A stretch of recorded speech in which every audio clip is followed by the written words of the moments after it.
O Livro dos Espíritos. Filosofia espiritualista.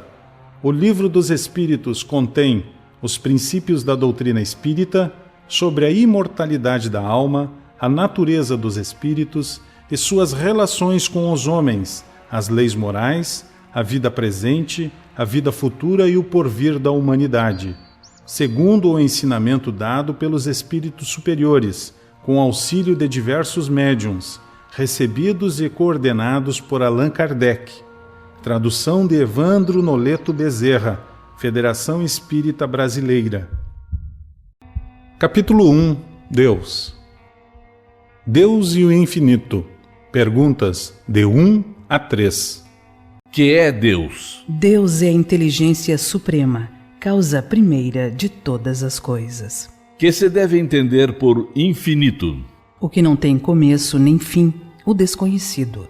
Tudo o que é desconhecido é infinito. Poder-se-ia dizer que Deus é o infinito? Definição incompleta. Pobreza da linguagem dos homens, insuficiente para definir o que está acima da sua inteligência. Deus é infinito em suas perfeições, mas o infinito é uma abstração. Dizer que Deus é o infinito é tomar o atributo de uma coisa pela própria coisa. É definir uma coisa que não é conhecida por outra que também não o é. Provas da existência de Deus. Perguntas 4 a 9. Onde se pode encontrar a prova da existência de Deus? Num axioma que aplicais às vossas ciências. Não há efeito sem causa. Procurai a causa de tudo o que não é a obra do homem, e a vossa razão vos responderá. Para crer em Deus, basta lançar os olhos sobre as obras da criação. O universo existe, logo tem uma causa. Duvidar da existência de Deus seria negar que todo efeito tem uma causa e avançar que o nada pode fazer alguma coisa. Que consequência se pode tirar do sentimento intuitivo que todos os homens trazem em si da existência de Deus? Que Deus existe. Pois de onde lhes viria esse sentimento se não se apoiasse em alguma coisa? É ainda uma consequência do princípio de que não há efeito sem causa. O sentimento íntimo que temos da existência de Deus não seria fruto da educação e das ideias adquiridas? Se assim fosse, por que os vossos selvagens teriam esse sentimento? Se o sentimento da existência de um ser supremo fosse apenas produto de um ensino, não seria universal, e como sucede com as noções científicas, só existiria nos que houvessem podido receber esse ensino. Poder-se-ia encontrar nas propriedades íntimas da matéria a causa primeira da formação das coisas? Mas então, qual seria a causa dessas propriedades? É preciso sempre uma causa primeira. Atribuir a formação primeira das coisas às propriedades íntimas da matéria seria tomar o efeito pela causa, pois essas propriedades são em si mesmas um efeito que deve ter uma causa. Que pensar da opinião que atribui a formação primeira a uma combinação fortuita da matéria, ou seja, ao acaso? Outro absurdo. Que homem de bom senso pode considerar o acaso como um ser inteligente? E além disso, o que é o acaso? Nada. A harmonia que regula as forças do universo revela combinações e propósitos determinados, e por isso mesmo denota um poder inteligente. Atribuir a formação primeira ao acaso seria um contrassenso, pois o acaso é cego e não pode produzir os efeitos que a inteligência produz. Um acaso inteligente não seria acaso. Onde se vê na causa primeira uma inteligência suprema e superior a todas as inteligências? Tendes um provérbio que diz: pela obra se conhece o autor. Pois bem, vede a obra e procurai o autor. É o orgulho que gera a incredulidade. O homem orgulhoso nada admite acima de si, e é por isso que se julga um espírito forte. Pobre ser, que um sopro de Deus pode abater. Julga-se o poder de uma inteligência pelas suas obras. Não podendo nenhum ser humano criar o que a natureza produz, a causa primeira é, portanto, uma inteligência superior à humanidade. Quaisquer que sejam os prodígios realizados pela inteligência humana, ela própria tem uma causa, e quanto maior for o que realize, tanto maior há de ser a causa primeira. Essa inteligência superior é que é a causa primeira de todas as coisas, seja qual for o nome pela qual o homem a designe. Atributos da divindade.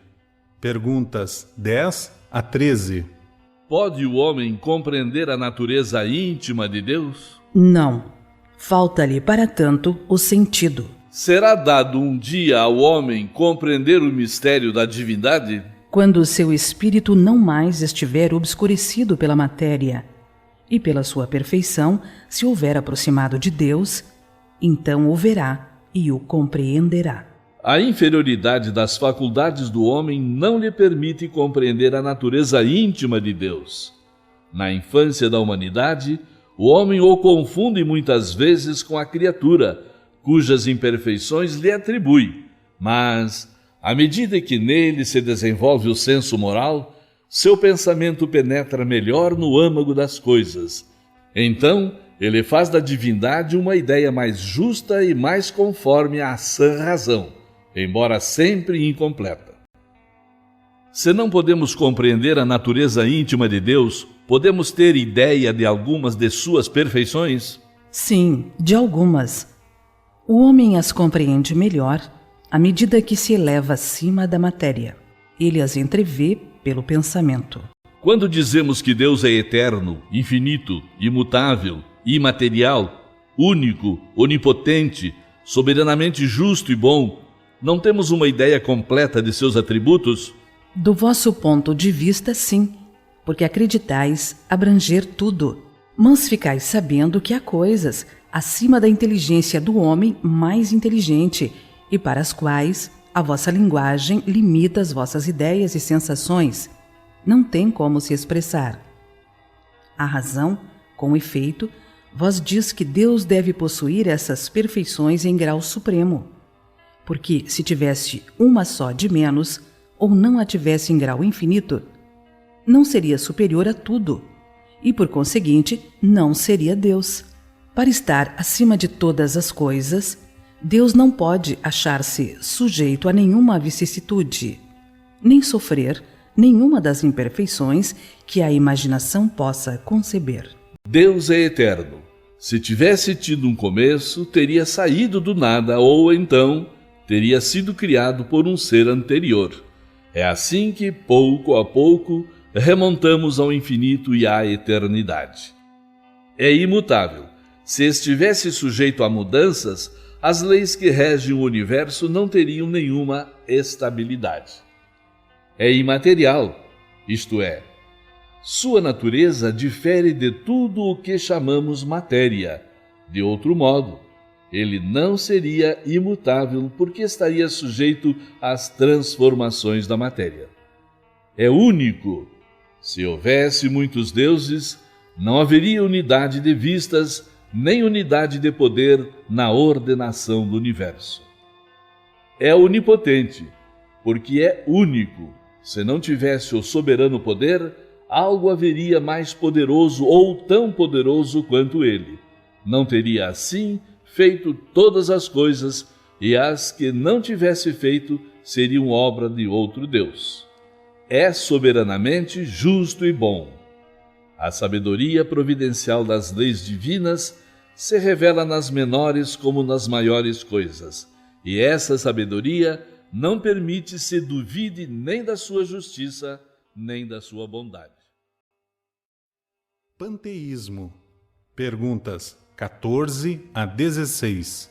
Deus é um ser distinto, ou seria, segundo a opinião de alguns, a resultante de todas as forças e de todas as inteligências do universo reunidas? Se fosse assim, Deus não existiria, porque seria efeito e não causa. Ele não pode ser, ao mesmo tempo, uma coisa e outra. Deus existe. Disso não podeis duvidar e é o essencial. Crede-me, Não vades além. Não vos percais num labirinto de onde não poderíeis sair. Isso não vos tornaria melhores, mas talvez um pouco mais orgulhosos, porque acreditaríeis saber quando na realidade nada sabeis. Deixai, pois, de lado todos esses sistemas.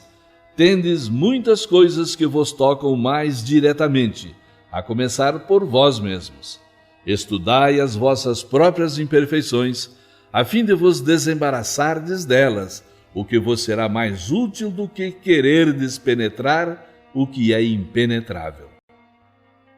Que pensar da opinião segundo a qual todos os corpos da natureza, todos os seres, todos os globos do universo seriam partes da divindade e constituiriam, pelo seu conjunto, a própria divindade, ou seja, que pensar da doutrina panteísta? Não podendo fazer-se Deus, o homem quer ao menos ser uma parte de Deus. Os que professam essa doutrina pretendem encontrar nela a demonstração de alguns dos atributos de Deus. Sendo infinitos os mundos, Deus é, por isso mesmo, infinito. Não existindo o vazio ou o nada em parte alguma, Deus está por toda parte. Estando Deus em toda parte, já que tudo é parte integrante de Deus, Ele dá a todos os fenômenos da natureza uma razão de ser inteligente. Que se pode opor a este raciocínio? A razão. Refleti maduramente e não vos será difícil reconhecer-lhe o absurdo. Esta doutrina faz de Deus um ser material, que, embora dotado de suprema inteligência, seria uma escala maior o que somos em menor escala. Ora, transformando-se incessantemente a matéria, Deus, nesse caso, não teria nenhuma estabilidade e estaria sujeito a todas as vicissitudes, mesmo a todas as necessidades da humanidade. Faltar-lhe-ia um dos atributos essenciais da divindade, a imutabilidade. Não se podem conciliar as propriedades da matéria com a ideia de Deus sem que ele fique rebaixado em nosso pensamento, e nenhuma sutileza de sofisma conseguirá resolver o problema de sua natureza íntima. Não sabemos tudo o que ele é, mas sabemos o que ele não pode deixar de ser, e o sistema acima está em contradição com as suas propriedades mais essenciais. Confunde o Criador com a criatura, exatamente como se quiséssemos que uma máquina engenhosa fosse parte integrante do mecânico que a concebeu. A inteligência de Deus se revela em suas obras como a de um pintor no seu quadro.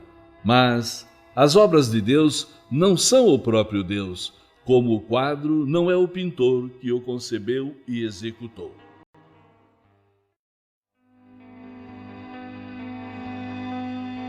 Capítulo 2. Elementos gerais do universo. Conhecimento do princípio das coisas. Perguntas 17 a 20. É dado ao homem conhecer o princípio das coisas. Não, Deus não permite que tudo seja revelado ao homem neste mundo. O homem penetrará um dia o mistério das coisas que lhe são ocultas? O véu se levanta para ele à medida que se depura, mas para compreender certas coisas precisa de faculdades que ainda não possui. Não pode o homem, pelas investigações científicas, penetrar alguns dos segredos da natureza? A ciência lhe foi dada para seu adiantamento em todas as coisas, mas ele não pode ultrapassar os limites fixados por Deus. Quanto mais é concedido ao homem penetrar nesses mistérios, tanto maior deve ser a sua admiração pelo poder e sabedoria do Criador. Mas, seja por orgulho, seja por fraqueza, sua própria inteligência o faz, muitas vezes, joguete da ilusão. Ele amontoa sistemas sobre sistemas e cada dia que passa lhe mostra quantos erros tomou por verdades e quantas verdades repeliu como erros. São outras tantas decepções para o seu orgulho. Fora das investigações científicas, pode o homem receber comunicações de ordem mais elevada acerca do que lhe escapa aos testemunhos dos sentidos? Sim, se o julgar útil, Deus pode revelar-lhe aquilo que a ciência não consegue apreender. É por meio dessas comunicações que o homem adquire, dentro de certos limites, o conhecimento do seu passado e do seu destino futuro. Espírito e matéria. Perguntas 21 a 28. A matéria existe de toda a eternidade, como Deus, ou foi criada por ele em certo momento? Só Deus o sabe. Entretanto, há uma coisa que a razão vos deve indicar. É que Deus, modelo de amor e caridade, nunca esteve inativo. Por mais distante que consigais imaginar o início de sua ação, podereis concebê-lo um segundo que seja na ociosidade? Define-se geralmente a matéria como aquilo que tem extensão, que pode impressionar os nossos sentidos, que é impenetrável. Essas definições são exatas? Do vosso ponto de vista são exatas, porque não falais senão do que conheceis. Mas a matéria existe em estados que vos são desconhecidos. Pode ser, por exemplo, tão etérea e sutil que nenhuma impressão vos cause aos sentidos. Contudo, é sempre matéria, embora para vós não o seja. Que definição podeis dar da matéria? A matéria é o laço que prende o espírito. É um instrumento de que este se serve e sobre o qual, ao mesmo tempo, exerce sua ação. Deste ponto de vista, pode dizer-se que a matéria é o agente, o intermediário, com o auxílio do qual e sobre o qual atua o espírito. Que é o espírito? O princípio inteligente do universo. Qual a natureza íntima do espírito? Não é fácil analisar o espírito com a vossa linguagem. Para vós, ele nada é, visto não ser uma coisa palpável, mas para nós é alguma coisa. Ficais sabendo, coisa nenhuma é o nada, e o nada não existe. O espírito é sinônimo de inteligência? A inteligência é um atributo essencial do espírito, mas ambos se confundem num princípio comum, de sorte que para vós são a mesma coisa. O espírito é independente da matéria, ou é apenas uma propriedade desta, como as cores são propriedades da luz e o som uma propriedade do ar? Ambos são distintos, mas a união do espírito e da matéria é necessária para dar inteligência à matéria. Essa união é igualmente necessária para a manifestação do espírito? Entendemos aqui por espírito o princípio da inteligência, abstração feita das individualidades designadas por esse nome. É necessária para vós, porque não estáis organizados para perceber o espírito sem a matéria. Vossos sentidos não foram feitos para isso. Poder-se-á conceber o espírito sem a matéria e a matéria sem o espírito? Pode-se, sem dúvida, pelo pensamento. Haveria, assim, dois elementos gerais do universo, a matéria e o espírito? Sim, e acima de tudo, Deus, o Criador, o Pai de todas as coisas. Esses três elementos constituem o princípio de tudo o que existe, a Trindade universal. Mas, ao elemento material é preciso juntar o fluido universal, que desempenha o papel de intermediário entre o espírito e a matéria propriamente dita, muito grosseira para que o espírito possa exercer alguma ação sobre ela. Embora, sob certo ponto de vista, se possa classificar o fluido universal como elemento material, ele se distingue deste por propriedades especiais. Se fosse realmente matéria, não haveria razão para que o espírito também não o fosse. Está colocado entre o espírito e a matéria. É fluido, como a matéria é matéria e suscetível, pelas suas inúmeras combinações com esta e sob a ação do espírito, de produzir a infinita variedade das coisas de que não conheceis, senão uma ínfima parte. Esse fluido universal, ou primitivo ou elementar, sendo o agente de que o espírito se utiliza, é o princípio sem o qual a matéria estaria em perpétuo estado de divisão e jamais adquiriria as propriedades que a gravidade lhe dá. Seria esse o fluido que designamos pelo nome de eletricidade? Dissemos que ele é suscetível de inúmeras combinações. O que chamais fluido elétrico, fluido magnético, são combinações do fluido universal, que não é propriamente falando, senão matéria mais perfeita, mais sutil e que se pode considerar independente. Já que o próprio espírito é alguma coisa, não seria mais exato e menos sujeito a confusões designar esses dois elementos gerais pelas expressões matéria inerte e matéria inteligente? As palavras pouco nos importam. Cabe a vós formular a vossa linguagem de maneira a vos entenderdes. As vossas controvérsias provêm quase sempre de não vos entenderdes sobre as palavras, visto que a vossa linguagem é incompleta para exprimir as coisas que não ferem os vossos sentidos. Um fato patente domina todas as hipóteses. Vemos matéria que não é inteligente e vemos um princípio inteligente independente da matéria. A origem e a conexão destas duas coisas nos são desconhecidas. Quer elas tenham ou não uma fonte comum e os necessários pontos de contato, quer a inteligência tenha existência própria, ou seja, uma propriedade, um efeito, quer seja mesmo, segundo a opinião de alguns, uma emanação da divindade, ignoramos. Elas se nos revelam distintas, razão por que as admitimos formando os dois princípios constitutivos do universo. Vemos acima de tudo isso uma inteligência que domina todas as outras, que as governa, que se distingue delas por atributos especiais. É a essa inteligência suprema que chamamos Deus. Propriedades da matéria. Perguntas 29 a 34A. A ponderabilidade é um atributo essencial da matéria? Da matéria como a entendeis, sim, mas não da matéria considerada como fluido universal. A matéria etérea e sutil que forma esse fluido é imponderável para vós, mas nem por isso deixa de ser o princípio da vossa matéria pesada. A gravidade é uma propriedade relativa. Fora da esfera de atração dos mundos não há peso, do mesmo modo que não há alto nem baixo.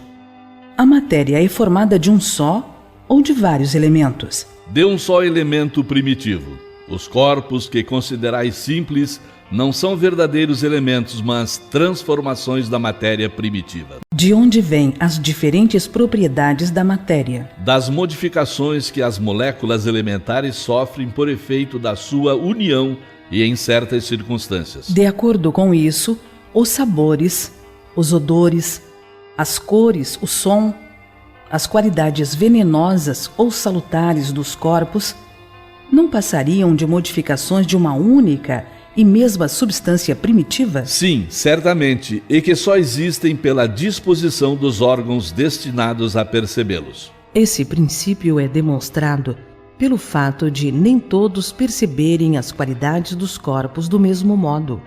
Um acha uma coisa agradável ao gosto, enquanto o outro a acha ruim. Uns veem azul, o que os outros veem vermelho. O que para uns é veneno, para outros é inofensivo ou salutar. A mesma matéria elementar é suscetível de passar por todas as modificações e de adquirir todas as propriedades? Sim, e é isso que se deve entender quando dizemos que tudo está em tudo. O oxigênio, o hidrogênio, o azoto, o carbono e todos os corpos que consideramos simples não passam de modificações de uma substância primitiva. Na impossibilidade que ainda nos achamos de remontar, a não ser pelo pensamento a esta matéria primitiva, esses corpos são para nós verdadeiros elementos e podemos, sem maiores consequências, considerá-los como tais, até nova ordem. Essa teoria não parece dar razão aos que só admitem na matéria duas propriedades essenciais, a força e o movimento, e que pensam que todas as outras propriedades não passam de efeitos secundários, variando segundo a intensidade da força e a direção do movimento? Essa opinião é exata. Falta somente acrescentar. E segundo a disposição das moléculas, como vês, por exemplo, num corpo opaco que pode tornar-se transparente e vice-versa. As moléculas têm forma determinada? Certamente as moléculas têm uma forma, mas que não podeis apreciar. Essa forma é constante ou variável? Constante para as moléculas elementares primitivas, mas variável para as moléculas secundárias, que não são mais que aglomerações das primeiras, porque o que chamais molécula ainda está longe da molécula elementar. Espaço universal. Perguntas 35 e 36. O espaço universal é infinito ou limitado? Infinito. Supõe limites para ele. O que haveria além? Isto te confunde a razão, bem eu sei. No entanto, a razão te diz que não pode ser de outro modo. O mesmo se dá com o infinito em todas as coisas. Não é na vossa pequena esfera que podereis compreendê-lo. Supondo-se um limite ao espaço, por mais distante que o pensamento o possa conceber, diz a razão que além desse limite há alguma coisa, e assim gradativamente até o infinito, porque mesmo que essa coisa fosse o vazio absoluto, ainda seria espaço. O vazio absoluto existe em alguma parte no espaço universal? Não, nada é vazio. O que te parece vazio está ocupado por uma matéria que escapa aos teus sentidos e aos teus instrumentos. Capítulo 3. Criação. Formação dos mundos. Perguntas 37 a 42. O universo compreende a infinidade dos mundos que vemos e dos que não vemos, todos os seres animados e inanimados, todos os astros que se movem no espaço, assim como os fluidos que o preenchem. O universo foi criado ou existe de toda a eternidade como Deus? Sem dúvida, o universo não pôde fazer-se a si mesmo. E se existisse como Deus de toda a eternidade, não poderia ser obra de Deus. Como Deus criou o universo? Para me servir de uma expressão comum, por sua vontade. Nada representa melhor essa vontade toda poderosa do que estas belas palavras da Gênese. Deus disse: faça-se a luz, e a luz foi feita. Poderemos conhecer o modo de formação dos mundos? Tudo o que se pode dizer, e podeis compreender, é que os mundos se formam pela condensação da matéria disseminada no espaço. Os cometas seriam, como agora se pensa, um começo de condensação da matéria, mundos em processo de formação? Isso é exato. Absurdo, porém, é acreditar-se na influência deles. Refiro-me à influência que vulgarmente lhes atribuem, pois todos os corpos celestes influem de algum modo em certos fenômenos físicos. Pode um mundo completamente formado desaparecer e a matéria que o compõe disseminar-se de novo no espaço? Sim, Deus renova os mundos, como renova os seres vivos. Poderemos conhecer a duração da formação dos mundos? Da Terra, por exemplo? Nada te posso dizer a respeito, porque só o Criador o sabe. E bem louco quem pretendesse sabê-lo ou conhecer o número de séculos dessa formação. Formação dos seres vivos. Perguntas 43 a 49. Quando a Terra começou a ser povoada? No começo tudo era caos. Os elementos estavam confundidos. Pouco a pouco, cada coisa tomou seu lugar. Apareceram então os seres vivos apropriados ao estado do globo. De onde vieram os seres vivos para a Terra? A Terra lhe continha os germens, que aguardavam o momento favorável para se desenvolverem. Os princípios orgânicos se congregaram desde que cessou a força que os mantinha afastados, e formaram os germens de todos os seres vivos. Estes germens permaneceram em estado latente e inerte, como a crisálida e as sementes das plantas, até o momento propício à eclosão de cada espécie. Então, os seres de cada espécie se reuniram e se multiplicaram.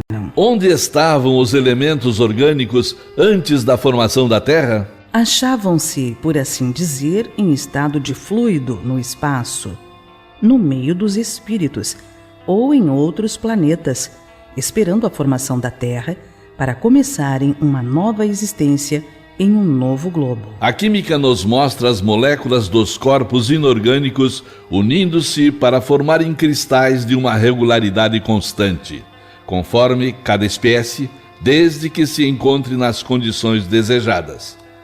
A menor perturbação nestas condições é suficiente para impedir a reunião dos elementos ou, pelo menos, para se opor à disposição regular que constitui o cristal.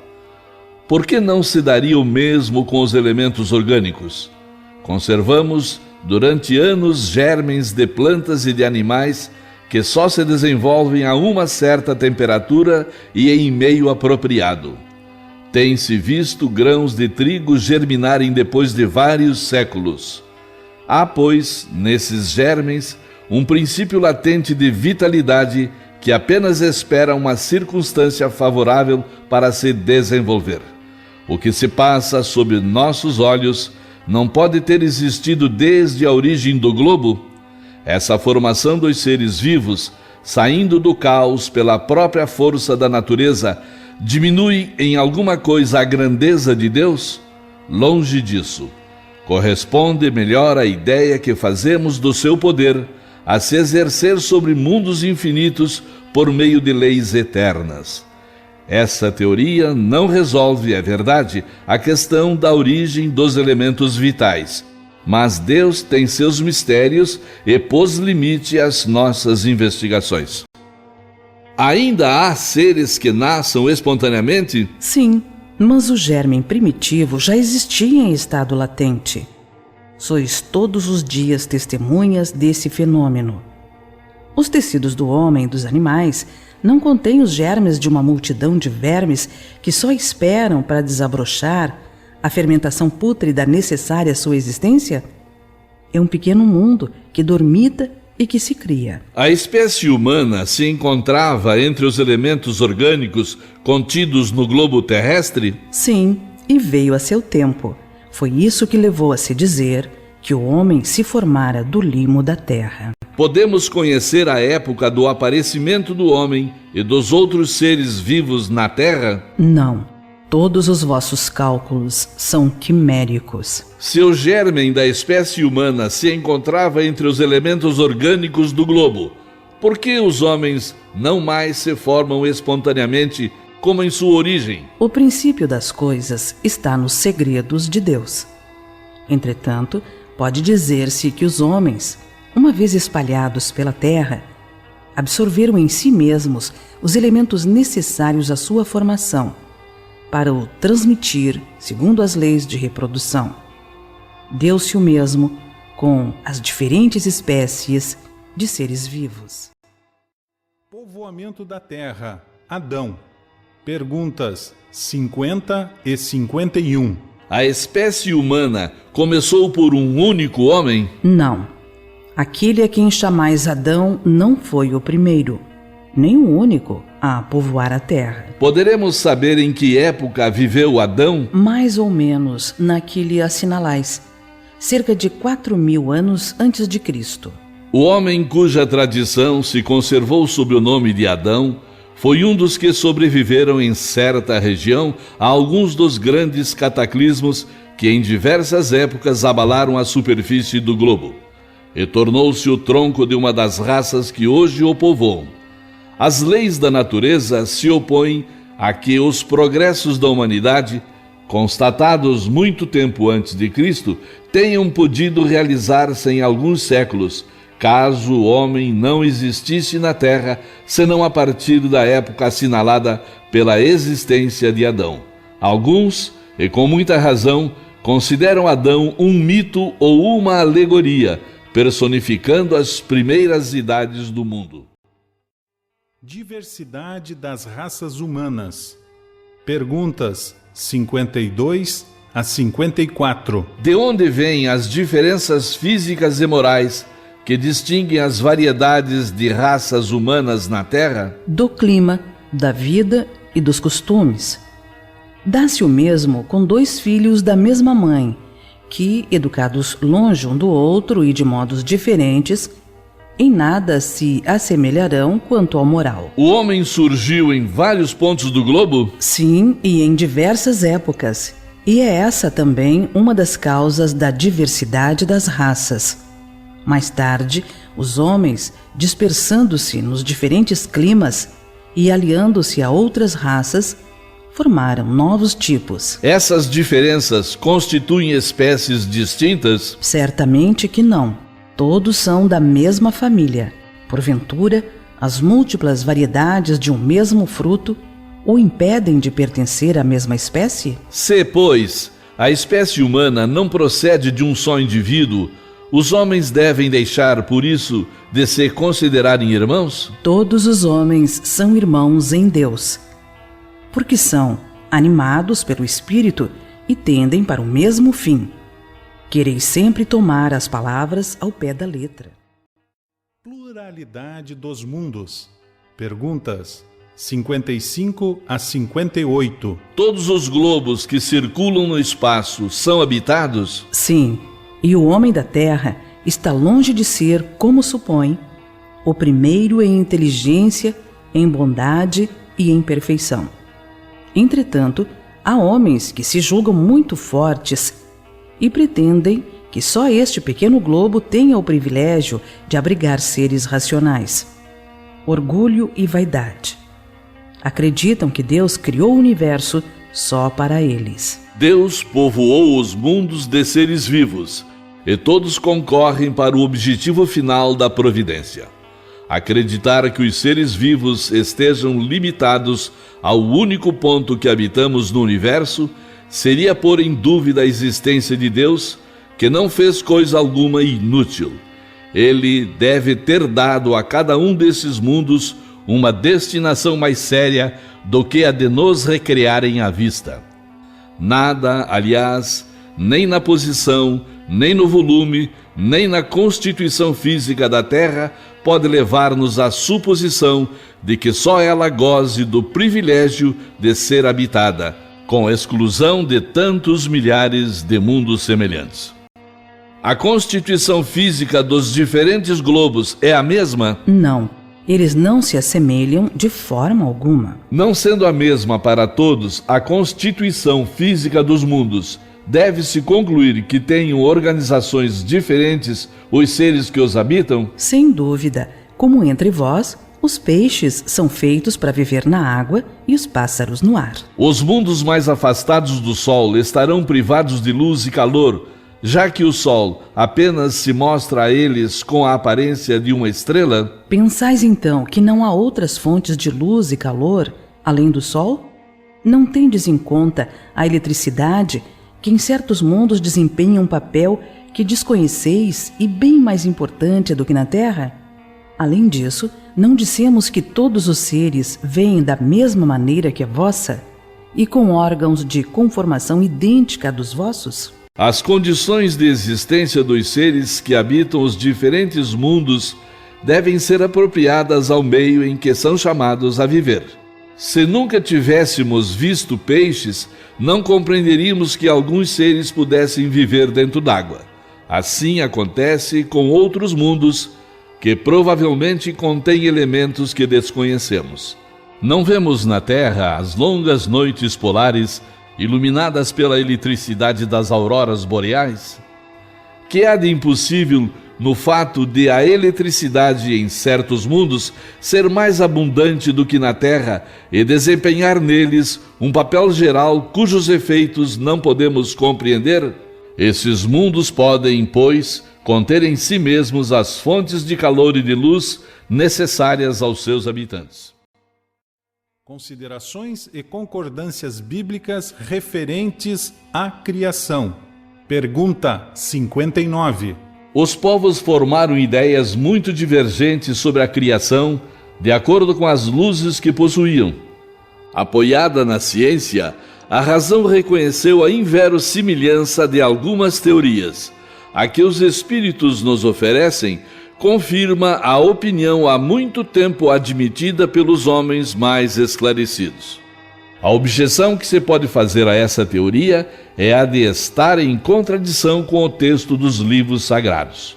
Contudo, um exame sério mostrará que essa contradição é mais aparente do que real e que resulta da interpretação dada ao que muitas vezes só tinha sentido alegórico.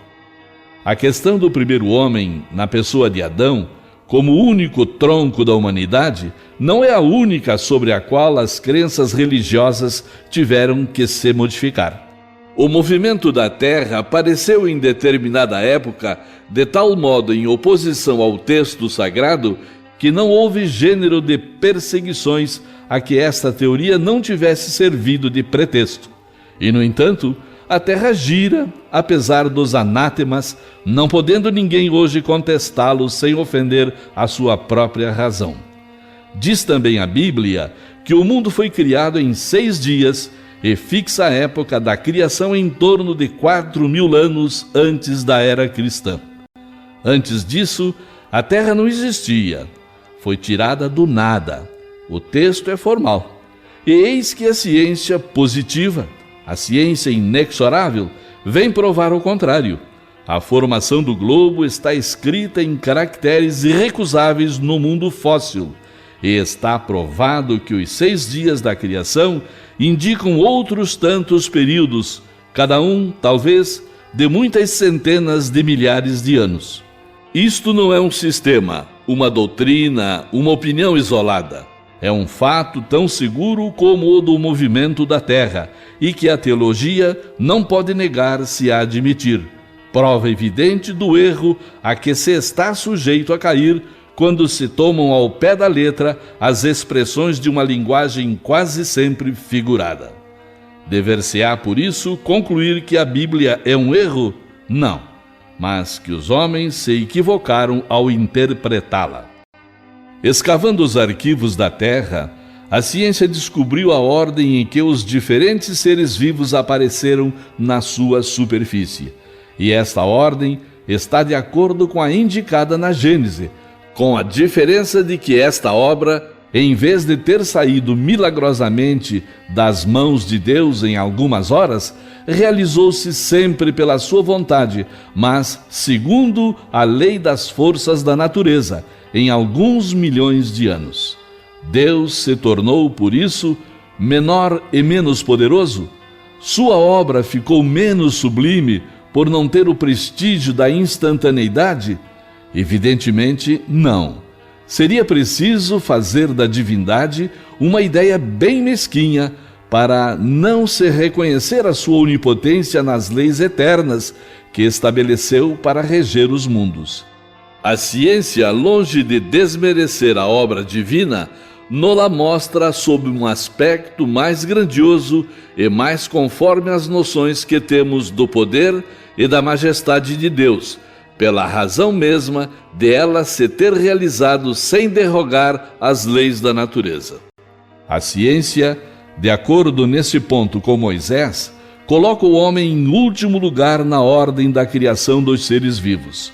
Moisés, porém, estabelece como sendo o do dilúvio universal o ano 1654 da formação do mundo, enquanto a geologia nos mostra o grande cataclismo como anterior ao aparecimento do homem, visto não se ter encontrado até hoje, nas camadas primitivas, traço algum da sua presença, nem da dos animais da mesma categoria do ponto de vista físico.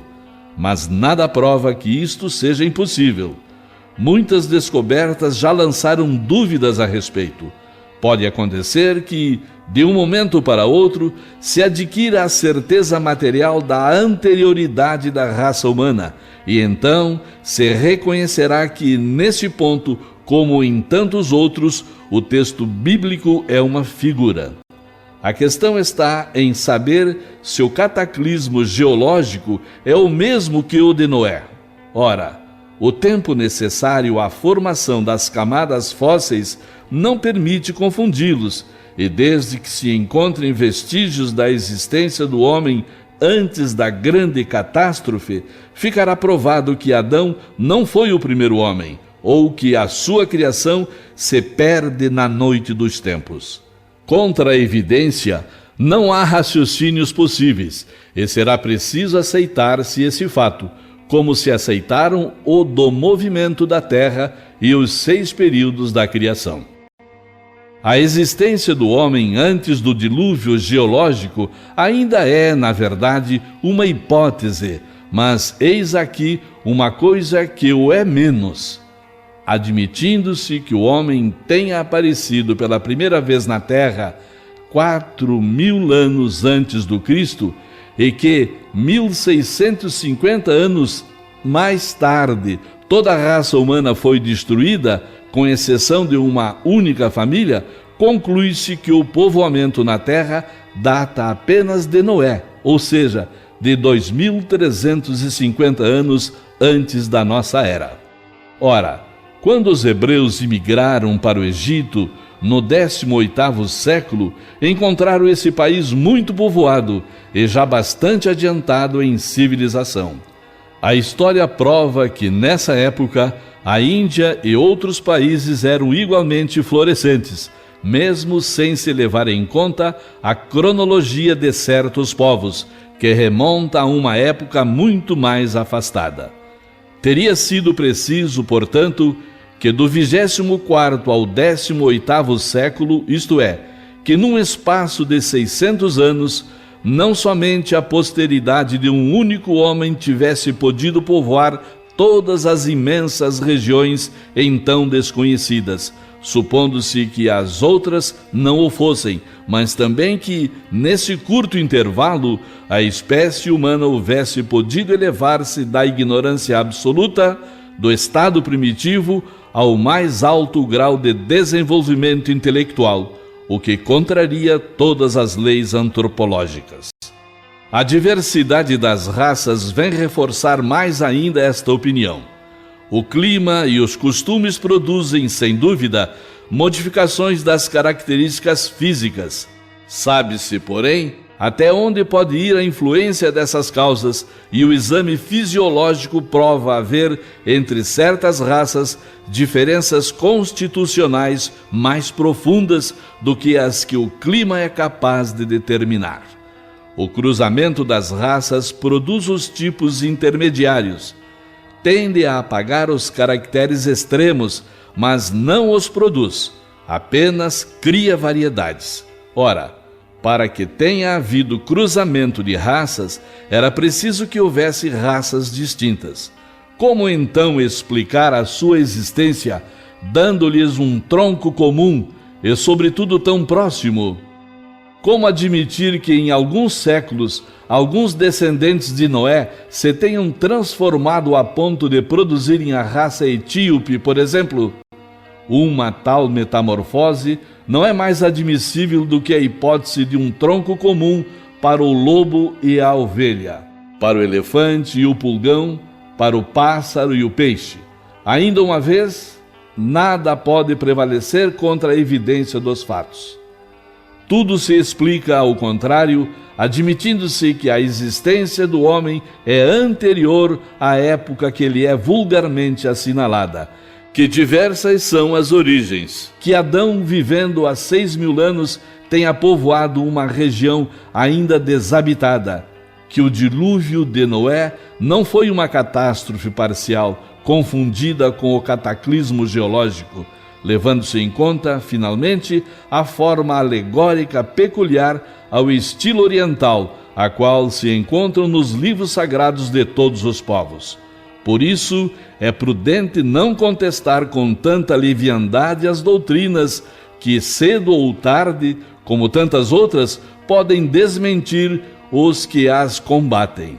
As ideias religiosas, longe de perderem alguma coisa, se engrandecem quando caminham ao lado da ciência. Esse é o único meio de não mostrarem um lado vulnerável ao cepticismo. Capítulo 4. Princípio vital. Seres orgânicos e inorgânicos. Perguntas 60 a 67A. Os seres orgânicos são os que têm em si uma fonte de atividade íntima que lhes dá a vida. Nascem, crescem, reproduzem-se por si mesmos e morrem. São providos de órgãos especiais para a realização dos diferentes atos da vida, órgãos apropriados às suas necessidades de conservação. Compreendem os homens, os animais e as plantas. Os seres inorgânicos são todos que não possuem vitalidade nem movimentos próprios e que se formam apenas pela agregação da matéria. Tais são os minerais, a água, o ar, etc.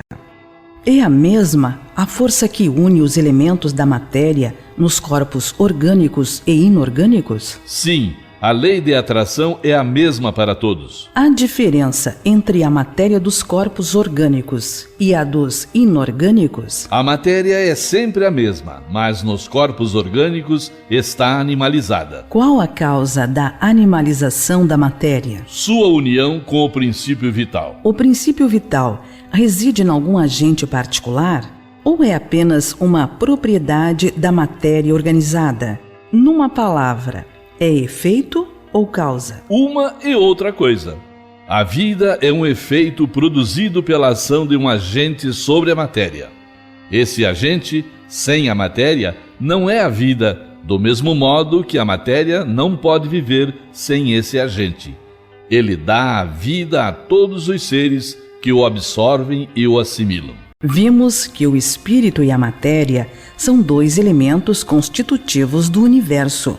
O princípio vital formaria um terceiro? É, sem dúvida, um dos elementos necessários à constituição do universo, mas que também tem sua origem na matéria universal modificada. É para vós um elemento como o oxigênio e o hidrogênio, que, entretanto, não são elementos primitivos, pois que tudo isso resulta de um mesmo princípio. Parece resultar daí que a vitalidade não tem seu princípio num agente primitivo distinto, mas numa propriedade especial da matéria universal devida a certas modificações. Isto é a consequência do que dissemos. O princípio vital reside num dos corpos que conhecemos? Ele tem sua fonte no fluido universal. É o que chamais fluido magnético ou fluido elétrico animalizado. É o intermediário, o laço entre o espírito e a matéria. O princípio vital é o mesmo para todos os seres orgânicos? Sim, modificados segundo as espécies. É ele que lhes dá movimento e atividade e os distingue da matéria inerte, pois o movimento da matéria não é a vida. Ela recebe esse movimento, não o dá. A vitalidade é um atributo permanente do agente vital ou somente se desenvolve pelo funcionamento dos órgãos? Só se desenvolve com o corpo. Não dissemos que esse agente sem a matéria não é a vida? É preciso a união das duas coisas para produzir a vida. Pode-se dizer que a vitalidade se acha em estado latente quando o agente vital não está unido ao corpo? Sim, é isso. O conjunto dos órgãos constitui uma espécie de mecanismo que recebe impulsão da atividade íntima ou princípio vital que neles existe. O princípio vital é a força motriz dos corpos orgânicos, ao mesmo tempo que o agente vital dá impulsão aos órgãos. A ação deste entretém e desenvolve a atividade do agente vital, mais ou menos como o atrito produz calor. A vida e a morte.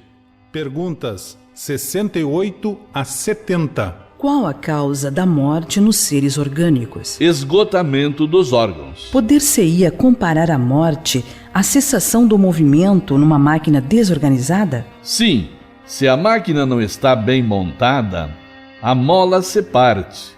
Se o corpo está enfermo, a vida se extingue. Por que uma lesão do coração, mais do que a de quaisquer outros órgãos, causa morte? O coração é uma máquina de vida, mas não é o único órgão cuja lesão ocasiona a morte. Ele não é mais que uma das engrenagens essenciais. Em que se transformam a matéria e o princípio vital dos seres orgânicos quando eles morrem? A matéria inerte se decompõe e vai formar novos organismos. O princípio vital retorna à massa. Morto o ser orgânico, os elementos que o compõem sofrem novas combinações, de que resultam novos seres, os quais aurem na fonte universal o princípio da vida e da atividade, absorvendo-o e assimilando-o para novamente o devolverem a essa fonte quando deixarem de existir. Os órgãos estão, por assim dizer, impregnados de fluido vital. Esse fluido dá a todas as partes do organismo uma atividade que opera a cicatrização de certas lesões e restabelece as funções momentaneamente suspensas. Mas quando os elementos essenciais ao funcionamento dos órgãos estão destruídos ou muito profundamente alterados, o fluido vital é impotente para lhes transmitir o movimento da vida e o ser morre. Os órgãos reagem necessariamente uns sobre os outros. É da harmonia do conjunto que resulta a sua ação recíproca. Quando uma causa qualquer destrói esta harmonia, os órgãos deixam de funcionar como o movimento de um mecanismo cujas engrenagens essenciais estão desarranjadas. Dá-se o mesmo com um relógio que se desgasta com o tempo ou se danifica por acidente. A força motriz é impotente para fazê-lo funcionar. Num aparelho elétrico, temos uma imagem mais exata da vida e da morte. Como todos os corpos da natureza, esse aparelho contém eletricidade em estado latente. Os fenômenos elétricos só se manifestam quando o fluido é posto em atividade por uma causa especial. Então se poderia dizer que o aparelho está vivo. Vindo a cessar a causa da atividade, cessa o fenômeno e o aparelho volta ao estado de inércia. Os corpos orgânicos seriam, assim, uma espécie de pilhas ou aparelhos elétricos nos quais a atividade do fluido produz o fenômeno da vida. A cessação dessa atividade causa a morte. A quantidade de fluido vital não é absoluta em todos os seres orgânicos. Varia segundo as espécies e não é constante no mesmo indivíduo, nem nos demais indivíduos da mesma espécie. Há os que estão, a bem dizer, saturados de fluido vital, enquanto outros o possuem apenas em quantidade suficiente. Daí para alguns, vida mais ativa, mais tenaz e, de certo modo, superabundante. A quantidade de fluido vital se esgota. Pode tornar-se insuficiente para a manutenção da vida, se não se renovar pela absorção e assimilação das substâncias que o contêm. O fluido vital se transmite de um indivíduo a outro. Aquele que o tiver em maior quantidade pode dá-lo a quem o tenha de menos e, em certos casos, prolongar a vida prestes a extinguir-se. Inteligência e instinto. Perguntas 71 a 75A. A inteligência é um atributo do princípio vital? Não, pois as plantas vivem e não pensam. Só têm vida orgânica. A inteligência e a matéria são independentes, já que um corpo pode viver sem a inteligência. Mas a inteligência só pode manifestar-se por meio dos órgãos materiais. É preciso a união com o espírito para dar inteligência à matéria animalizada. A inteligência é uma faculdade especial, peculiar a algumas classes de seres orgânicos e que lhes dá, com o pensamento, a vontade de agir, a consciência de sua existência e de sua individualidade, bem como os meios de estabelecerem relações com o mundo exterior e de proverem as suas necessidades.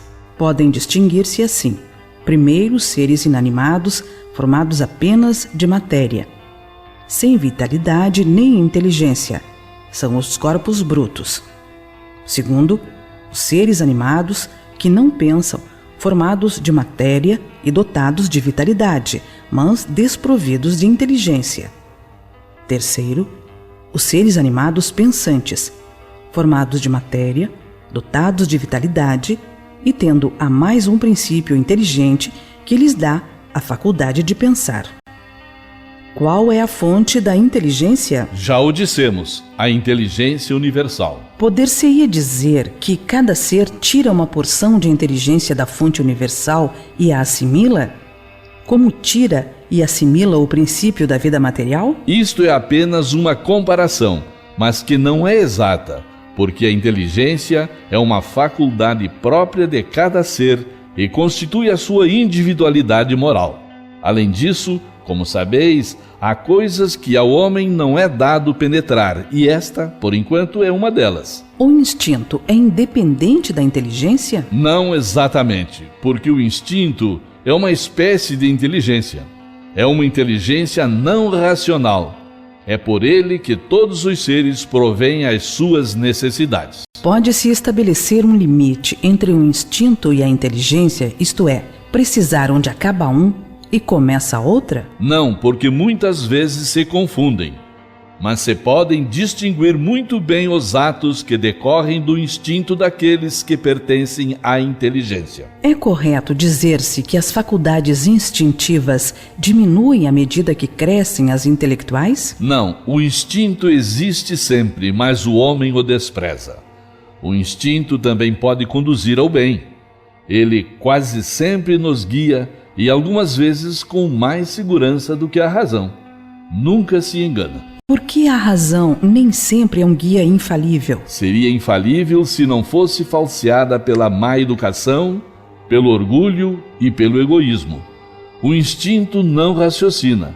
A razão permite a escolha e dá ao homem o livre-arbítrio. O instinto é uma inteligência rudimentar, que difere da inteligência propriamente dita por serem quase sempre instantâneas as suas manifestações, ao passo que as da inteligência resultam de uma combinação e de um ato deliberado. O instinto varia em suas manifestações conforme as espécies e suas necessidades. Nos seres que têm a consciência e a percepção das coisas exteriores, ele se alia à inteligência, isto é, à vontade e à liberdade.